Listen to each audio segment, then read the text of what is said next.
Hey guys, and welcome to something that's a little bit different. I believe this is the first Mario 64 ROM hack that I've done a playthrough of. This is B3313, which some of you might have heard of and some of you might not have heard of, but it's one of the most famous Mario ROM hacks of all time, so I'm guessing probably some of you will have heard of it. This is going to be a very strange, this is just going to be a very strange and interesting project. This is one of the strangest games I've ever played, and that's saying a lot. I'm going to try to do my best to explain what it is and why it's so strange, but it's kind of more just an art project. It's an artsy game, in my opinion. It's an experience, and it's easier to just experience it rather than trying to describe what it is. This is inspired by every copy of Mario 64 is personalized creepypasta / iceberg that was popular a little bit ago. This is also inspired by sort of the nostalgia that people get from seeing Mario 64 in its early stages of development. So, for example, the beta versions of it that were shown off in E3 tech demos, or actually it was called Space World before it was called E3. Those tech demos and those early commercials for the game, but it's heavily based on YouTube analog horror series like Super Mario 64 Classified, which take the idea of beta versions of this game and take it a step further into kind of, like, what if the game is haunted, and like, what if you are playing but you never know what's gonna happen, like you never know if something creepy is gonna happen, or if you're going to, like, something unpredictable is gonna happen, like, this level wasn't here before, or this level was different before, or this hallway doesn't lead where I think it was going to. So in that way, it's a very strange concept. Like, it's a Mario platformer mixed with a sort of psychological horror element. But the most interesting thing to me is that the way to play this game, the best way to play this game is to sort of just explore randomly, because this game is huge. So exploring randomly and seeing what you can find. And in that way, it's reminds me of Yume Nikki and Yume Tuki and games like that, where the entire premise is just exploring a dream. So actually, I really started falling in love with this game when somebody compared it to Yume Tuki.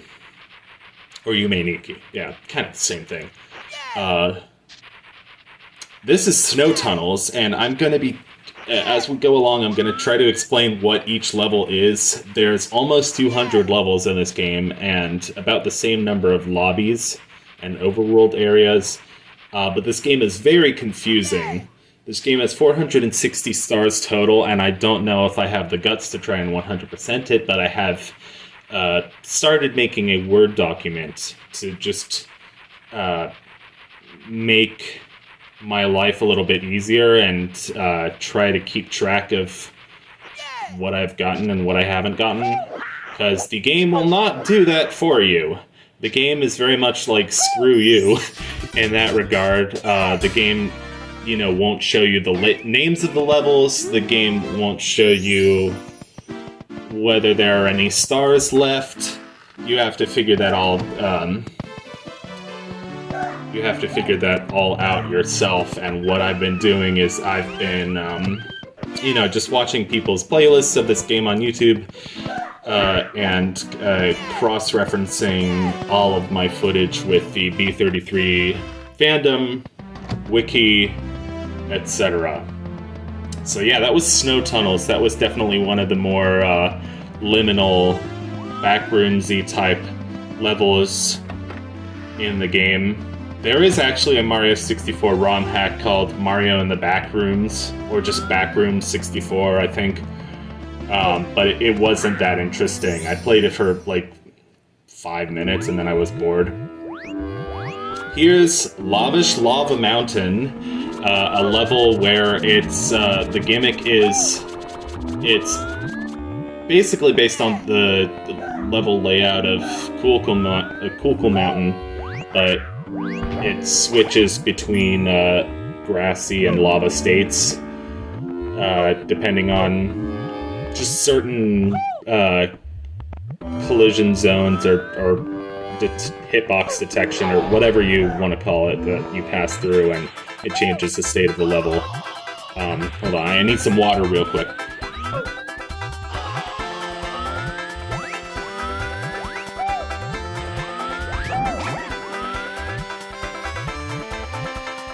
Okay, I'm back. Sorry, my water was in the other room. That's why it took so long.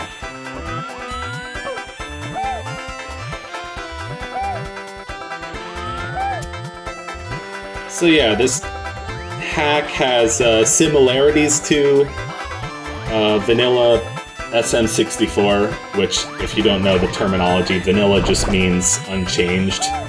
I like the glitch is that when you're riding the shell and the level changes states, the shell becomes invisible and it just looks like Mario's flying like Superman. Pretty funny glitch. But then again, with this game,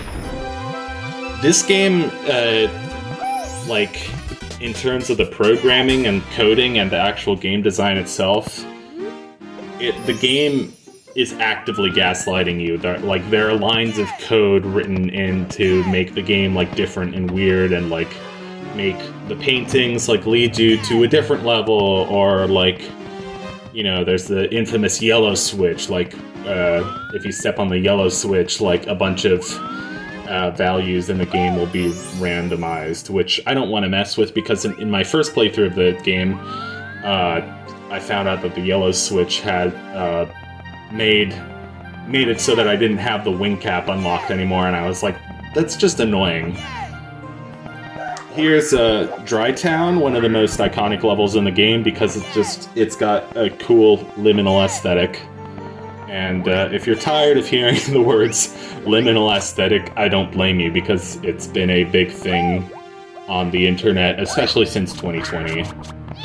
But the thing is, it is actually a pretty cool thing. It's just that there's only so many words that we have to describe it, because language is limited, I guess. But a lot of this game's most iconic levels are based on Wet Dry World, I guess, because there was that whole thing about, oh, Wet Dry World has a negative emotional aura. Like, I never really felt that, but I did think it was cool how the Wet Dry World skybox was based on an actual photo from, like, Malta or Greece or whatever the fuck it was. First swear. Sorry, I'm gonna try to swear less in my playthroughs. I will be using save states.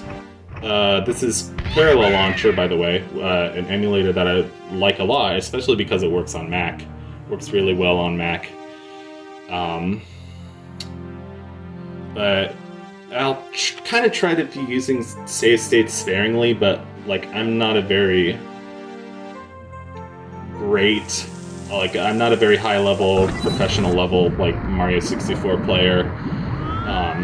It's kind of funny because doing this game makes me nostalgic, because the second ever Let's Play that I did for this channel was Mario 64, and that was back in 2015 when I was a teenager. That's when that playthrough is unlisted now, because, I don't know, I'm just embarrassed by a lot of my old playthroughs, but still, it's a defining thing for me, because it was the second Let's Play I ever did and uploaded to YouTube, and it was fun because I was still learning the ropes at that point, and yeah, now I've officially been doing this for 11 years, this whole helium lemon thing.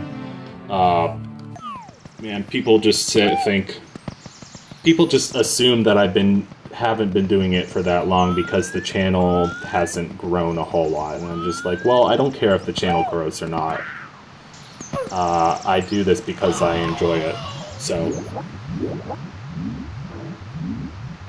I've actually been doing a couple playthroughs recently where I've been doing no commentary, and I've been enjoying that more.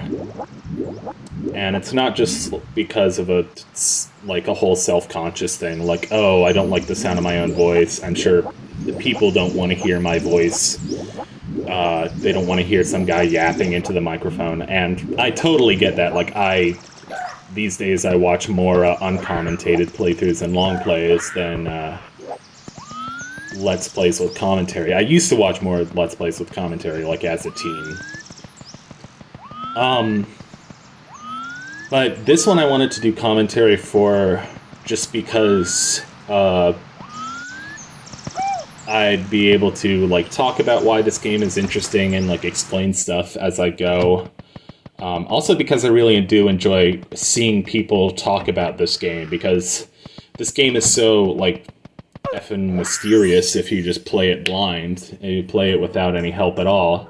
But if you hear somebody explaining, like, oh, you know, this is Plexel lobby, this is Plexel upstairs, you know, this is hybrid lobby, you realize, oh wait, people actually understand this game because, you know, one of the cool things about this game is that it was just developed by so many people.